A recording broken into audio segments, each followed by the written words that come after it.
Le clan Guyu, un véritable monolithe dans le monde des cultivateurs Gu. Des générations de puissance et d'influence accumulées projetaient une ombre imposante.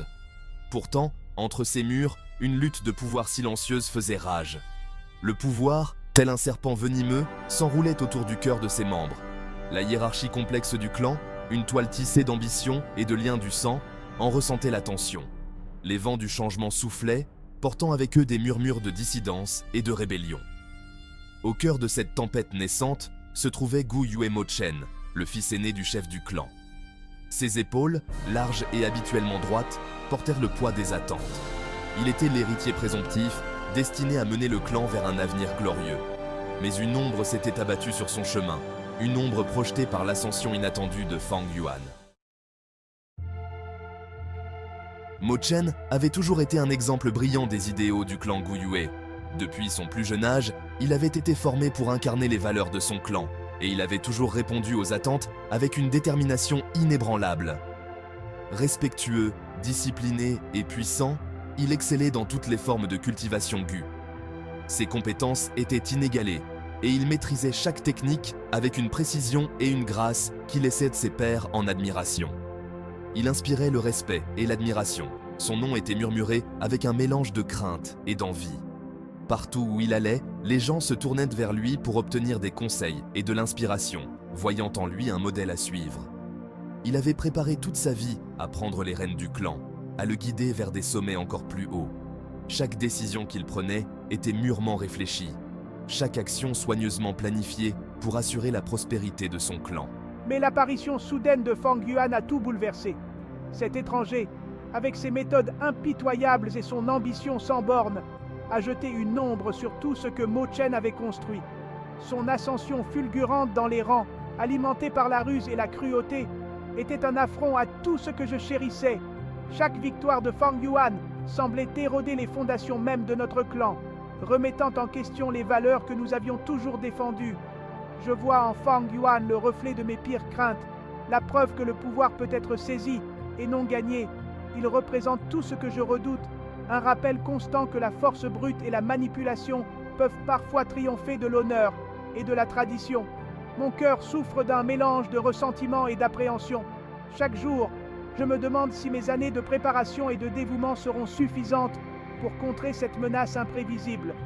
Pourrais-je, malgré mes années de préparation, rivaliser avec la nature imprévisible de Fang Yuan? La question me hante, et je sais que la réponse déterminera non seulement mon avenir, mais aussi celui de tout le clan Guyue. Guyue Shilian, le patriarche de la faction de la médecine, sentit une vague de colère lui parcourir les veines. Son attitude, normalement calme, perfectionnée au fil de décennies de raffinement méticuleux de pilules, se brisa. Fang Yuan, un moins que rien, osait défier son autorité? L'idée même était absurde. La rivalité entre Shilian et Mochen était profonde. Une querelle amère transmise de génération en génération. Nous représentions des factions opposées au sein du clan, chacune luttant pour l'influence et le contrôle. Avec ma maîtrise de la guérison et des poisons, j'avais la main mise sur le bien-être du clan. Je croyais que cela me donnait l'avantage, l'influence dont j'avais besoin pour contrôler le destin du clan. Le défi de Fang Yuan, cependant, menaçait de bouleverser ce fragile équilibre des pouvoirs. Je ne le tolérerais pas. Quatrième partie, le pari de Fang Yuan, une leçon de manipulation. Dans cette partie, nous plongeons dans les méandres de la stratégie et de la ruse, où chaque mouvement est calculé avec une précision chirurgicale. Fin manipulateur que je suis, j'observais le drame qui se jouait avec un amusement glacial. Chaque geste, chaque parole était une pièce du puzzle que je contrôlais. Je connaissais l'histoire du clan, les rancœurs qui couvaient et les intentions cachées. Les secrets enfouis dans les textes anciens étaient des armes puissantes entre mes mains. Mon accession au pouvoir se heurterait à des résistances, des forces invisibles mais palpables, prêtes à tout pour maintenir leur emprise. En particulier de la part de ceux qui bénéficiaient du statu quo. Ils voyaient en moi une menace, un perturbateur de leur confort établi. Sa stratégie était simple mais efficace, semer la discorde parmi ses ennemis. En créant des divisions, il affaiblissait leurs alliances et renforçait sa position. Il a délibérément choisi de mettre en avant les prétendues aptitudes de Chi Cheng pour la médecine, une ruse habilement conçue pour déstabiliser. une invention flagrante destinée à provoquer Qilian. Cette fausse information était une étincelle dans un baril de poudre.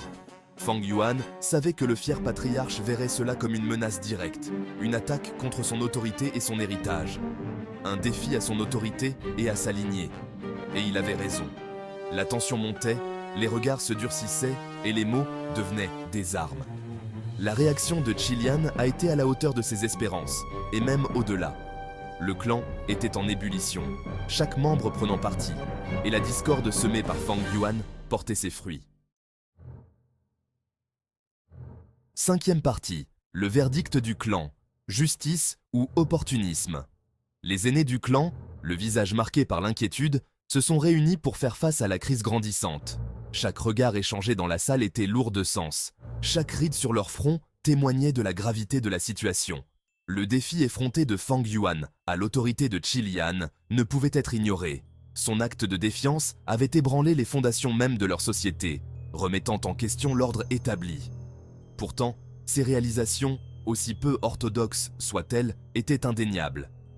Fang Yuan avait atteint des sommets que personne n'aurait cru possibles, utilisant des méthodes mystérieuses et souvent controversées.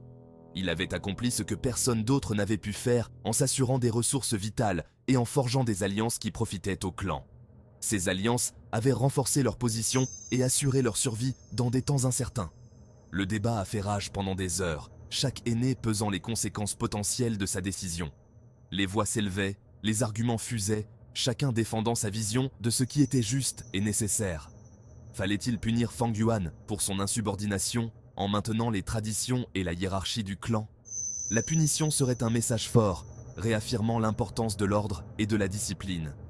Ou fallait-il fermer les yeux sur ces méthodes en privilégiant la prospérité du clan aux griefs personnels?